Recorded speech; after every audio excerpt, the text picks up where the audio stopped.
Kinumpirma ng Social Security System o SSS ang pagpapatupad ng mga pagbabago sa ilang bahagi ng kanilang banking rules, isang hakbang na may direktang epekto sa paraan ng pagpasok ng pension deposits para sa ilang miyembro at pensioners. Ang kumpirmasyong ito ay inilabas bilang bahagi ng patuloy na pagsasaayos ng sistema upang masigurong ligtas, tama, at maayos ang paglalabas ng pondo ng pamahalaan. Mahalagang linawin sa simula pa lamang na ang pagbabagong ito ay hindi nangangahulugan ng pagtigil ng pensyon, hindi rin ito automatikong pagbabawas ng benepisyo. Gayunpaman, kinikilala mismo ng SSS na may mga sitwasyon kung saan ang pension deposits ay maaaring maantala kung ang banking information ng isang pensioner ay hindi tugma, hindi updated, o may kailangang beripikasyon. Ang anunsyong ito ay lumabas kasabay ng mas pinaigting na koordinasyon ng SSS sa mga bangkong nagsisilbing pension disbursement partners. Layunin ng hakbang na ito na masigurong ang bawat sentimong inilalabas ay napupunta lamang sa lehitimong benepisyaryo at naaayon sa umiiral na banking at financial regulations ng bansa. Sa mga nakalipas na taon, dumarami ang bilang ng SSS pensioners. Kasabay nito, tumataas din ang pangangailangan na palakasin ang sistema laban sa maling paggamit, duplicate records, at mga kaso ng hindi na updated na personal at banking details. Ang bagong patakarang ito ay bahagi ng mas malawak na reforma na matagal nang pinaghahandaan ng ahensya. Ayon sa paliwanag ng SSS, ang pagbabago sa banking rules ay pangunahing nakatuon sa proseso ng pagtanggap ng pensyon sa pamamagitan ng mga bangko. Hindi nito binabago ang halaga ng pensyon, hindi rin nito inaalis ang karapatan ng sinumang kwalipikadong pensioner. Sa halip, binibigyang diin nito ang kahalagahan ng tamang bank enrollment at eksaktong pagtutugma ng impormasyon. Isa sa mga binigyang diin ng SSS ay ang kahalagahan ng pagkakatugma ng pangalan ng pensioner sa pangalan ng bank account. Sa ilalim ng mas mahigpit na pagpapatupad ng patakaran, masusuri ng mas maigi kung ang bank account na tumatanggap ng pensyon ay tunay na pagmamay-ari ng mismong pensioner. Ang hakbang na ito ay hindi bago sa sistema, ngunit mas paiigtingin ang implementasyon nito. May mga kaso ayon sa SSS na ang pensyon ay ipinapasok sa account na hindi eksaktong tumutugma sa record ng ahensya. Sa ilang sitwasyon, ito ay nagdulot ng problema sa audit at reconciliation ng pondo. Dahil dito, naging kinakailangan ang mas malinaw at mas mahigpit na patakaran sa banking details. Mahalagang maunawaan na ang salitang maaaring maapektuhan ay hindi nangangahulugang lahat ng pensioners ay makakaranas ng problema. Ang epekto ay nakadepende sa kalagayan ng banking information ng bawat individual. Ang mga pensioners na may kumpleto, tama, at updated na bank records ay inaasahang hindi makakaranas ng aberya. Sa kabilang banda, ang mga pensioners na matagal nang hindi nag-a-update ng kanilang bank details o yaong may mga pagbabago sa personal na impormasyon na hindi pa naitatala sa SSS, ay maaaring maharap sa pansamantalang delay habang isinasagawa ang beripikasyon. Ipinaliwanag din ng SSS na ang ganitong proseso ay karaniwan sa mga institusyong humahawak ng pondo ng gobyerno. Ang layunin ay hindi pahirapan ang mga benepisyaryo, kundi tiyaking ligtas ang sistema at maiiwasan ang mga posibleng irregularidad. Ang pensyon deposit ay isang mahalagang bahagi ng buhay ng maraming senior citizens at benepisyaryo. Kaya naman, binibigyang diin ng SSS na ang komunikasyon at malinaw na impormasyon ay mahalaga upang maiwasan ang kalituhan at pangamba.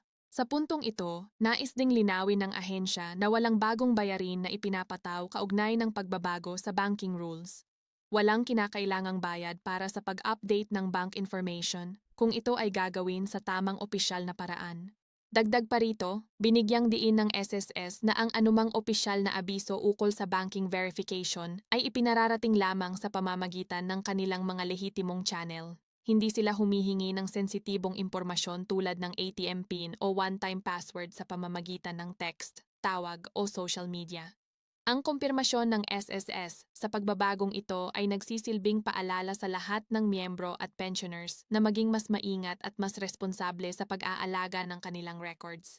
Ang tamang impormasyon ay susi upang masigurong tuloy-tuloy ang pagtanggap ng benepisyo. Sa Part 1 na ito, malinaw na nailahad ang konteksto ng pagbabago sa banking rule. ang dahilan ng pagpapatupad nito, at ang pangkalahatang epekto nito sa pension deposits. Hindi ito isang biglaang hakbang, kundi bahagi ng mas sistematikong proseso ng pag-aayos ng pension disbursement system. Ang mahalagang tandaan ay ang pagbabago ay nakatuon sa proseso, hindi sa karapatan ng pensioner. Ang pensyon ay nananatiling karapatan ng mga kwalipikadong benepisyaryo, at ang layunin ng SSS ay tiyakin na ito ay naibibigay ng tama at ligtas. Sa susunod na bahagi, mas pagtutuunan ng pansin ang mga praktikal na hakbang na maaaring gawin ng pensioners upang masigurong hindi sila maaapektuhan ng anumang delay, pati na rin ang mga dapat gawin kung sakaling magkaroon ng aberya sa Pension Deposit Pod Part 2. Sa ikalawang bahagi na ito, mas tututukan natin ang pinakamahalagang tanong ng maraming SSS members at pensioners. Ano ang dapat gawin upang hindi maapektuhan ang pension deposit sa ilalim ng bagong banking rules ng SSS? At kung sakaling magkaroon ng delay o aberya, ano ang tamang hakbang na dapat sundin? Mahalagang maunawaan na ang pagbabago sa banking rules ay hindi isang parusa, kundi isang sistema ng pag-iingat. Layunin nitong tiyakin na ang pensyon ay natatanggap lamang ng tamang tao, sa tamang account, at sa tamang oras. Sa ganitong paraan, napoprotektahan hindi lamang ang pondo ng SSS, kundi pati na rin ang interes ng bawat pensioner. Unang mahalagang hakbang para sa lahat ng pensioners ay ang pagtiyak na ang kanilang bank account ay aktibo at nakapangalan mismo sa kanila. Ang account na ginagamit sa pagtanggap ng pensyon ay dapat eksaktong tumutugma sa pangalan na nasa record ng SSS. Kahit maliit na pagkakaiba sa spelling, middle name, o suffix ay maaaring maging dahilan ng delay habang isinasagawa ang beripikasyon. Kung ang isang pensioner ay gumamit ng bank account ng kamag-anak, asawa o anak noong mga nakaraang taon, mahalagang malaman na sa mas mahigpit na pagpapatupad ng banking rules, maaaring hilingin ng SSS na ilipat ang pension deposit sa isang account na nasa pangalan mismo ng pensioner. Hindi ito agad-agad na ipinatutupad sa lahat, ngunit ito ay isang posibilidad depende sa sitwasyon. Ikalawang mahalagang hakbang ay ang regular na pag-update ng personal at banking information sa SSS. Ang mga pagbabago tulad ng bagong bank account, pagsasara ng lumang account, pagbabago ng pangalan dahil sa kasal, o paglipat ng tirahan ay kailangang maitala sa opisyal na record ng ahensya. Ang hindi pag-update ng impormasyong ito ang isa sa pinakakaraniwang dahilan ng delay sa pension deposits. Ipinapaalala rin ng SSS na ang pag-update ng impormasyon ay dapat gawin lamang sa pamamagitan ng kanilang opisyal na tanggapan o online services.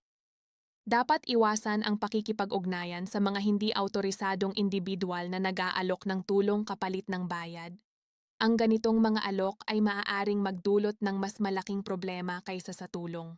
Para sa mga pensioners na nakakaranas ng pansamantalang delay sa pagtanggap ng kanilang pensyon, mahalagang manatiling kalmado at sundin ang tamang proseso. Ang unang hakbang ay ang pag-verify kung aktibo pa ang bank account at kung may natanggap na abiso mula sa bangko o sa SSS. Sa maraming kaso, ang delay ay pansamantala lamang habang isinasagawa ang internal verification. Kung walang malinaw na impormasyon, maaaring makipag-ugnayan ang pensioner sa SSS sa pamamagitan ng kanilang hotline, email, o opisyal na tanggapan. Inirerekomenda ng ahensya na ihanda ang SSS number, valid ID, at bank details upang mas mabilis ang proseso ng pagtugon. Binibigyang diin ng SSS na ang anumang naantalang pensyon deposit ay hindi nawawala. Kapag natapos ang beripikasyon at napatunayang tama ang lahat ng impormasyon, ang pensyon ay ipapasok pa rin sa account ng pensioner. Walang benepisyo ang mawawala dahil lamang sa pagsunod sa bagong banking rules. Para naman sa mga bagong pensioners, mahalagang sundin agad ang tamang bank enrollment process. Ang pagpili ng accredited bank at ang tamang pagsusumite ng mga kinakailangang dokumento ay makatutulong upang maiwasan ang problema sa hinaharap. Ang maayos na simula ay susi sa tuloy-tuloy na pagtanggap ng benepisyo. Sa mas malawak na konteksto, ang pagbabagong ito ay bahagi ng mas malaking hakbang ng SSS tungo sa modernisasyon ng kanilang sistema. Sa panahon ngayon na laganap ang digital banking at electronic transactions, kinakailangan ang mas malinaw at mas mahigpit na patakaran upang maprotektahan ang pondo ng mga miyembro.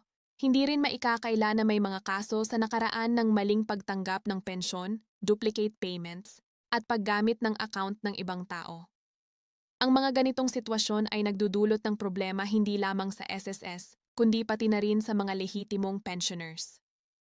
Ang bagong banking rules ay isang paraan upang maiwasan ang ganitong mga insidente. Mahalaga ring banggitin na ang SSS ay patuloy na nakikipag-ugnayan sa mga bangko upang gawing mas maayos ang proseso ng pension disbursement. Ang koordinasyong ito ay nakatuon sa pagpapabilis ng verification, pagpapalinaw ng mga patakaran, at pagbibigay ng sapat na impormasyon sa mga benepisyaryo. Para sa mga senior citizens at mga may limitadong kakayahan na personal na mag-asikaso ng kanilang records, hinihikayat ng SSS ang tulong ng kanilang mga pinagkakatiwalaang kamag-anak.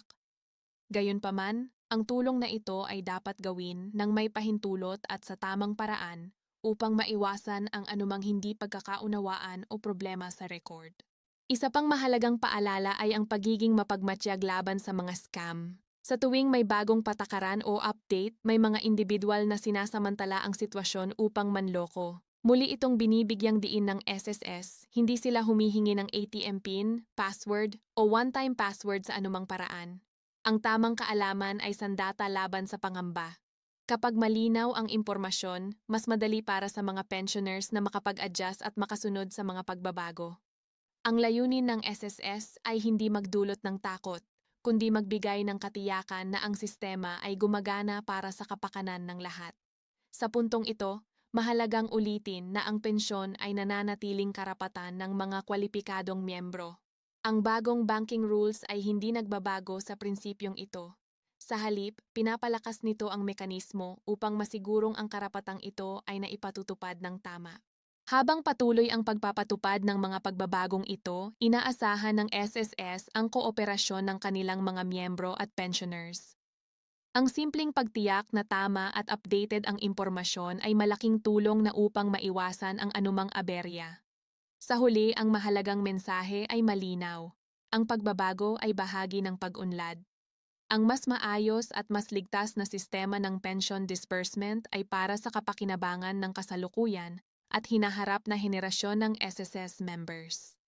Para sa mga pensioners, ang pananatiling maalam, mapagmatsyag at aktibo sa pag-aalaga ng kanilang records ay susi upang matiyak ang tuloy-tuloy na pagtanggap ng benepisyo. Ang SSS, sa kabilang banda, ay may responsibilidad na ipatupad ang mga patakaran ng may malasakit at malinaw na komunikasyon. Sa pagtatapos ng Part 2 na ito, nais ipaalala na ang anumang pagbabago ay hindi dapat katakutan kung ito ay nauunawaan. Ang tamang impormasyon ay nagbibigay ng kapayapaan ng isip at ang kooperasyon ng lahat ay nagbubunga ng mas maayos na sistema. Ang pensyon ay hindi lamang buwanang tulong pinansyal. Ito ay simbolo ng mga taon ng pagtatrabaho at kontribusyon ng bawat miyembro. Kaya naman, ang pangangalaga sa sistemang nagbibigay nito ay responsibilidad ng parehong institusyon at benepisyaryo. Sa pamamagitan ng tamang pagsunod sa banking rules, malinaw na komunikasyon, at patuloy na pakikipagtulungan, masisiguro na ang pensyon ay mananatiling matatag, ligtas, at maaasahan, ngayon at sa mga darating pang taon, siya, Arain Das Time.